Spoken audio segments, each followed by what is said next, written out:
दंतेश्वरी मैया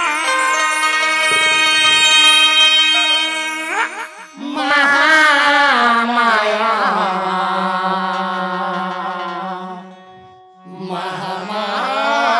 महामाई महामाई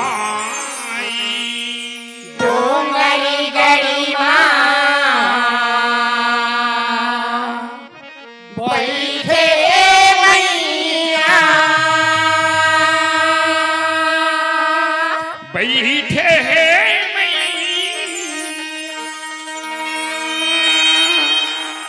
बगुला मुखी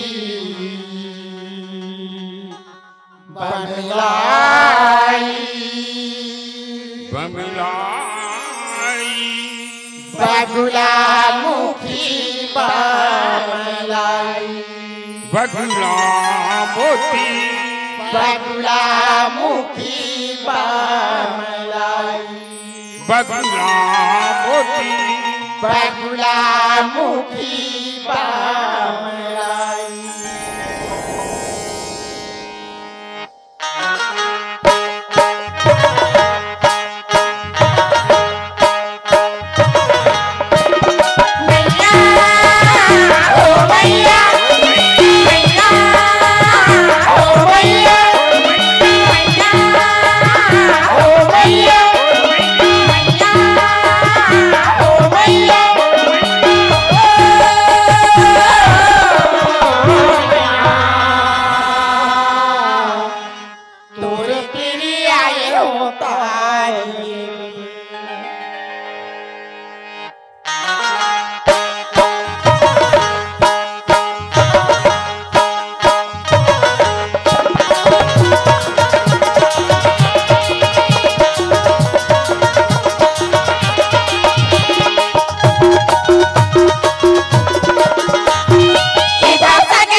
अरे बहुत जोरदार ताली हो जाए तो महान की कृपा हो। और ताली बजाए कथन बढ़ जाए दिला हो।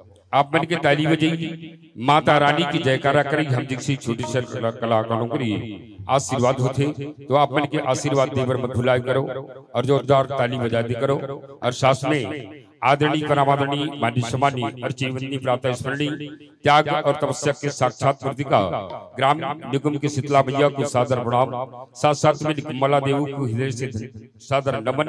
और साथ साथ में आदरणीय परमादरणीय माननीय सम्मानीय परम श्रद्धे आज के हमारे 3 दिवसीय स्वर्गीय दाऊ रामचंद्र देशमुख प्रदेश स्तरीय नाचा गम्मत महोत्सव 2024 के एक मुख्य जजमान और समस्त कलाकार को हृदय से सादर प्रणाम, हृदय से धन्यवाद देना चाहूंगा। समस्त कलाकारों को हृदय से धन्यवाद देना चाहूंगा। जितने भी हमारे राज्य स्तरीय या केंद्रीय स्तर के पदाधिकारी को सादर प्रणाम और हृदय से धन्यवाद के पात्र एक बार जोरदार ताली बजाओ। जेकर मुख्य जजमान है हमारे आदरणीय परमादरणीय माननीय सम्मानीय दाऊ जी रूपेश दाऊ जी, जो कि हमारे नाचा पटल को यहाँ तक एक ऊंचाई तक शिखर तक पहुंचा दिए। इनके लिए सादर प्रणाम आवश्यक बड़ी हुई चलथन। ये तो हमारी जयंबी छत्तीसगढ़ी नाचा पार्टी ग्राम नीचे कोहड़ा अम्बागढ़ चौकी जिला मोहला मानपुर की प्रस्तुति मां दुर्गे की भजन वंदन चंदन गुलाल। इसी को कोई संत ने जरूर कहा है कि जिसने भी पुकारा इस मैया को, जिसने भी पुकारा इस मैया को उनकी झोली भर गई। वो तो माँ की कृपा थी जो पल भर में सवर गई, पल भर में सवर गई, पल भर में सवर गई। बोलो दुर्गा मैया की अवश्य बड़ी हो। एक छत्तीसगढ़ी नाचा है और छत्तीसगढ़ी नाचा में 36 प्रकार से गीत संगीत, लेकिन आप सभी को ले चलेंगे एक और गीत की ओर हटके। वो है वैसे हमारे भारत की संस्कृति आज भी विश्व पटल में सर्वोच्च है। भारत की संस्कृति आज भी विश्व पटल में सर्वोच्च है और भारत में अनेकों राज्य है। मध्य प्रदेश में महाराष्ट्र है और आपके राजस्थान है, लेकिन आप सभी को ले चलते हैं एक राजस्थान की वेशभूषा की ओर। उनकर मन के बोली, उनकर मन के भाखा, उनकर मन के पहनावा ओढ़ावा, उनकर मन के लोक गीतला एक छत्तीसगढ़ी गीत की ओर हमारे संसद द्वारा प्रयोग है। इसलिए कुछ संत ने जरूर कहा है अनेकता में एकता, यही है भारत की विशेषता। और आप सभी को ले चलते